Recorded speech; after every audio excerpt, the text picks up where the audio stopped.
Ja tu tikko sāki mācīties 9. klasē, tad šis tev būs ļoti noderīgi. Milo PUBG prasa, lai es apskatu Talesa teorēmu un līdzīgus trīsstūrus. Tātad Talesa teorēma basically ja, tad ja mums kaut kāds leņķis, un uz tā no viena no leņķa mēs atliekam punktus, bam, bam, bam, ar vienādām atstarpēm, un ja mēs cauri šiem punktiem novelkam paralēlas taisnas, tad arī šie gabali savā starpā vienādi. Populārākais gadījums droši vien būtu šāds, kad viena līnija ir pie grīdas, otra ir augšā, un tad mums šādi uz augšu ir novilkti trīsstūri, un ja šitie te gabali ir vienādi, tad arī šitie te gabali ir vienādi. Un ko tas mums deva? Mums deva jaunu teorēmu. Tātad, ja leņķa malas krusto paralēlas taisnas, ja, tad tās atšķiļ proporcionāls nogriežums.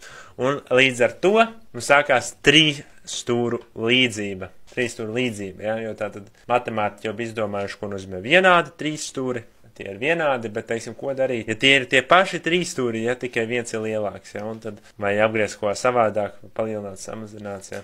Un tā viņi izdomāja līdzīgus trīsstūrus, ja, un līdzīgiem trīsstūriem, ja tikai viena līdzības pazīme, tas ir leņķis, tātad, ja, diviem trīsstūriem, divi leņķi ir atbilstoši attiecīgi vienādi, nu tātad šitas ar širo, un šitas ar širo, tad šitie trīsstūri ir līdzīgi. Un tad, ja mēs viņus nosaucam, A, B, C, A1, B1, C1, tad attiecīgi AB pret A1, B1 būs tas pats, kas BC pret B1, C1, un tas pats, kas AC pret A1, C1.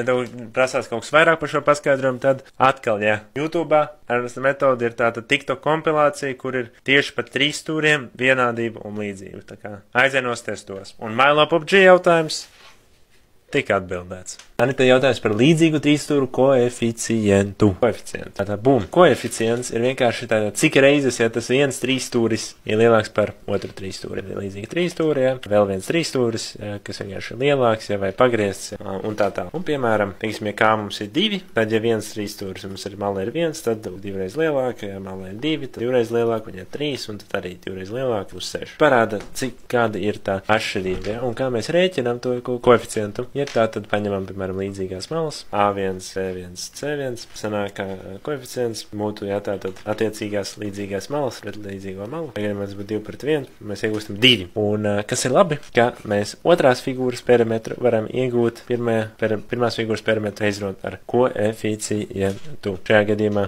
pirmās figūras perimetrs būtu 1 plus 3 plus 2, kas būtu 6. Kā mums ir 2, tas ir 12. Tas ir 12. Nu, pārbaudam, vai tā ir taisnība. P2, kur saskaitām, tātad, mums ir 2 plus 6 plus 4, un tas tik tiešām ir 12, tā kā formula mums nemelo. Bet kas ir interesanti, ka laukumu otrai figūrai mēs arī varam pareizinot koeficientu, bet šoreiz kvadrātā.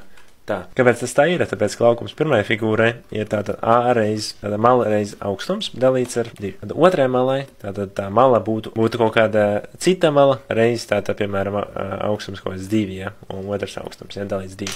Un kā mēs zinām, ka mēs tad otro malu varam dabūt, pirmo malu pareizinot kā, un augstumu otro mēs varam dabūt pirmo augstumu pareizinot kā. Tāpēc tā, ko mēs iepriekš spriedām, un tātad mēs šo varam S2, mēs varam pārrakstīt, ka tātad B mums būs A reiz kā, un H2 mums būs H1 reiz kā. Un tā kā te mums ir augšā mums ir reizinājums, mēs viņu varam samainīt vietā uz A reiz A1 reiz kā reiz kā, kas būs vienkārši kā kvadrātā, līdz 2, un tad mēs varam pārrakstīt šādi mierīgi, un tad, kas būs šitas, ko nozīmē A reiz H1 līdz 2, tas ir S1. Un tad mēs iegūstam, ja, ka S2 ir S1 reiz kā kvadrātā. Ceru, Anita, es atbildēju uz tavu jautājumu, un uzdevums ir atrisināts. Ester man ir iesūtījis šādu uzdevumu par līdzīgiem trīsstūriem. Visi, kas šogad uzsāk mācības 9. klasē, šitas būs ļoti, ļoti noderīgi. Pārzīmēšu uzdevumu bišķi skaidrāk.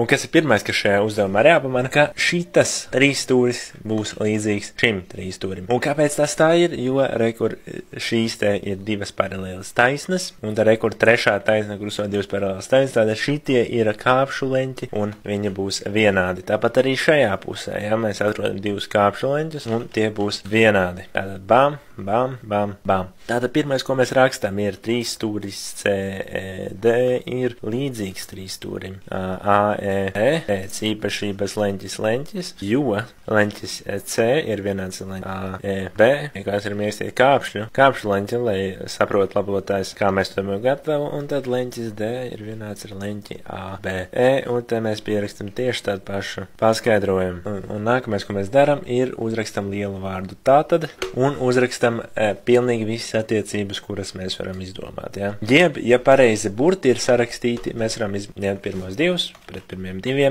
otrie 2 pret otriem 2, tā malējie pret malējie. Bet, protams, mēs arī varam skatīties no zīmēm. Tā mums sanāk C, E pret A, E ir vienāds ar D pret E, B, savukārt vienāds ar C, D un pret A, B. Un tā mēs šajās attiecībās ieliekam visu to, ko mēs zinām. Tātad mēs zinām, ka C, E būs 4 plus 5 ir 9. Mēs zinām, ka A, E mums ir 5. Mēs zinām, ka E, D mēs nezinām, un E, B mēs arī nezinām. Paliek. Un tad savukārt C, D mums ir 27. A, B mums ir tas X. Un tagad mēs izvēlamies divas attiecības, kuras mums noder. Mēs ņemsim tur, kur mēs visu zinām, un tur, kur mums ir jāiziet. Šīs mēs sarakstam kopā. Un tātad, ja divas daļas ir vienādas, mēs izmantojam slavenu reizināšanu krustā. Bam, bam. Un tad mēs 9 sareizinām ar X. 5 ir 27, 9x ir tātad 135, un tad x sanāks būs 45, ja mēs abas puses izlemjam 9. Un uzdevums ir atrisināts. Pēc skatītāja pieprasījuma es jums parādīšu, kā atrisināt vēl vienu uzdevumu par līdzīgiem 3 stūriem. Tātad mums šoreiz ir B variants, iepriekš mēs pildījām A,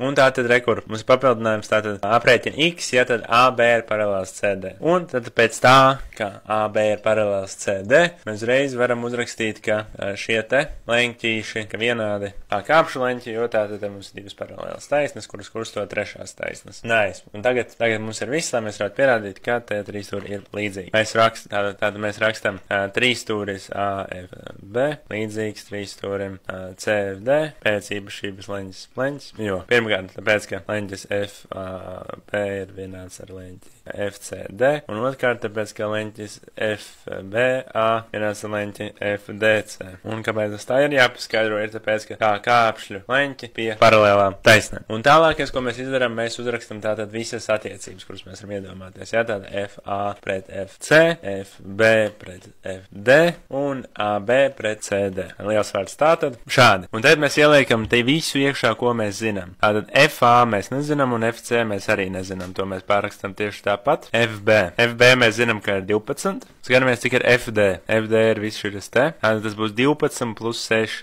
Jā, tas ir 18. Bam. Un pēdējais A, B pret C, D. Tātad, ja es aizmirstu priekš to X-iņu pierakstīt, jā, te mums ir X. Jā, un mēs zinām, ka A, B ir 9 un C, D ir X. Unīgi. Tā mēs paņemam divas izdevīgākās attiecības. Tātad tas būs šitas un šitā. Mēs pārrakstam. Jā, tātad 12, 18, tās 9 X. Vispār šo daļu var saīsināt, jā. Tad, ja mēs viņu saīsinām ar 3, mēs iegūstam, jā, 4. Ja mēs viņu saīsinām ar 6, mēs iegūstam 2 trešdaļas, ir vienāds ar 9 dalīts ar X. Un kā tad mēs atrasinām šādu vienādojumu, ir vecais labais reizināšana krustā. Tātad 2 mēs sareizinām ar X un 3 ar 9. Sanāk 2X ir 27 un X būtu 27 dalīts ar 2. Un uzdevums ir atrisināts. Patīk, kā skaidroju? Pievienojies Ernesta skolai. School.com, Ernesta skola.